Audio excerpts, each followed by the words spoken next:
खातून का सवाल है, हमारे ख़ानदान में एक लड़की का नाम सोनिया है, क्या ये नाम रखना दुरुस्त है? बिस्मिल्लाहिर्रहमानिर्रहीम। सोनिया ये हिंदी ज़ुबान का लफ्ज़ है। इसके माना अक्लमंद और समझदार के आते हैं।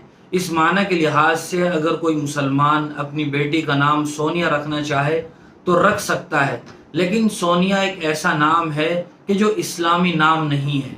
बेहतर है कि वो ऐसा नाम रखे जो इस्लामी नाम हो और उसका माना भी अच्छा हो, या सहाबियात के नाम पर कोई नाम रखे, आयशा, फातिमा, जुवैरिया, मैमुना, खदीजा। इसके अलावा सैकड़ों नाम हैं, उन नामों में से कोई अच्छा नाम तजवीज़ करके रखना चाहिए। बहुत बहुत शुक्रिया मुफ्ती साहब आपका। इसी तरह की शरई मसाइल की जानकारी के लिए आप हमारे दायरे अरकम यूट्यूब चैनल को सब्सक्राइब करें, लाइक करें और सदक़ाए जारिया की नीयत से इसको शेयर भी करें। जज़ाकल्लाह।